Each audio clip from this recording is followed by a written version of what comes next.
As all my videos so far have been about how we can improve and transform ourselves outside of the classroom, I realized I haven't made any videos of how we can improve and transform ourselves inside of the classroom.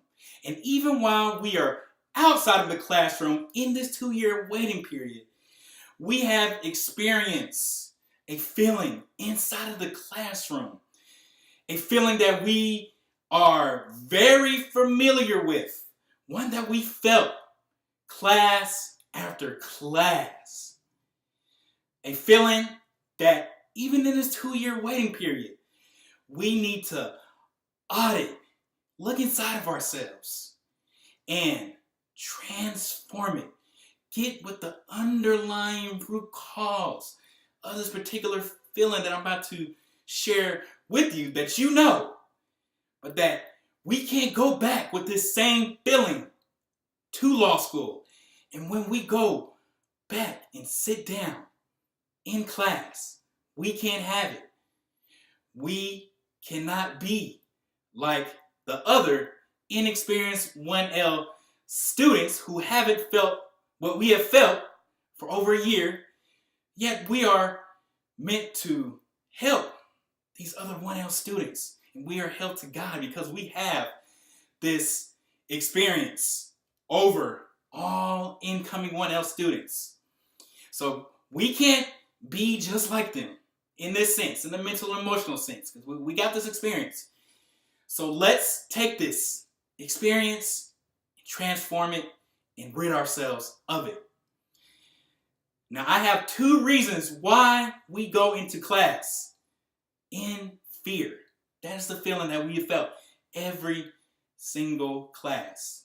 If not all class, majority of the classes. And I'm going to make 2 separate videos for this because I tried to do it all in one and it was like 30 minutes. So I'm going to share my first reason why I believe we are in fear, and then share my other one in the second video. So I'm going to be 100% honest with you. I was going into class in fear myself. I could have read, prepared, and I still had this feeling of fear. And everybody else around me had their fear too. They had the fear of being called on. They would talk about how they didn't want to be called on before class. And I could see some of them closing their eyes when the professor was about to ask something. And I've been able to take a step back and evaluate my in-class performance behaviors, because this is what this academic dismissal 2-year waiting period is going to do. We have to look at ourselves outside of class and inside of class. We cannot go back to law school thinking, feeling, behaving the same way. So this is my greater perspective, insight, intuition, observation, just from being in school for a majority of my life, as you have, and just not only observing myself, but observing other students from elementary school, middle school, high school, and even in law school. And this particular fear, I believe you and I were in fear when we went into class, is we were in fear of being wrong. Just think about it. Our whole lives in school has been predicated on being right. When we raise our hand, it's about being right. The whole education system, how we've been conditioned, socialized, it's being right. Being wrong, failure's been stigmatized, it's shamed, we are punished in a way. If we are wrong, immediately punished. If we get a wrong answer, whether it's from the professor, not law school professors, and just saying school in general. Just think about elementary school till now. I'm 30 years old, so I've had this grand mass experience with school, elementary, middle, high school, bachelor's, master's, and law school. and just observing myself and observing others, it's all been about being right. And when we're not right, it seems like it erodes our self-esteem. And not being right, we feel less of ourselves. That if we don't get what we want, we're not right. We don't get the outcome that we desire. We don't achieve. We don't get. We feel less of ourselves. I don't know why that is. But that's what we have built our self-esteem on, is being right, being worthy, being smart. However, just from observing myself and observing others over the years, I believe this is a fragile way to see ourselves and to build our self-esteem around. Because, as you know, whether in personal life, academic life, just life period, other people, we are not always going to be right. We are always not going to be smart, make the smart decision. Sometimes we're not going to feel worthy. So when it doesn't happen, what happens next? See, we haven't been trained in that way. We haven't had the right tools to, when we're not right, or when we don't make the smart decision, or when we don't feel worthy. It's all about just pulling from that one side of achieving, being right, being good, being worthy, and not really pulling from the other side of when we are not right, or when we don't get what we want. We don't really build our self-esteem in that area. So here's my greater perspective in how I think we can rid ourselves of this fear in class, and even how we can develop and build our self-esteem personally. Instead of building our self-esteem around being right, what about if we build our self-esteem around learning for the sake of learning? Being curious to why we didn't get it right.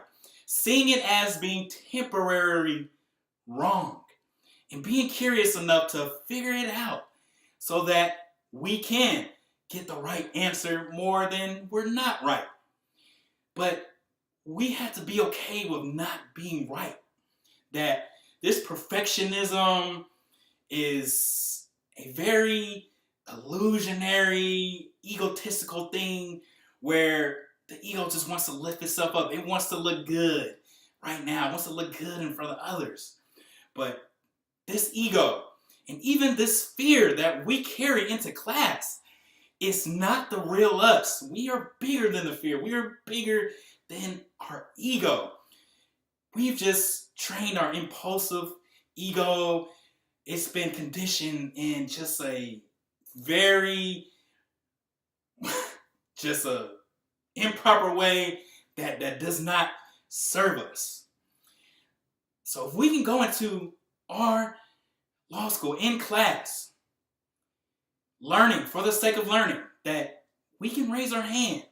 And if we don't answer it the way that our professors don't want us to answer it in, that we don't have to take a hit on our self-esteem, that we don't have to overjudge ourselves, that we are learning for the sake of learning, not just to be right, just to look good or to feel good.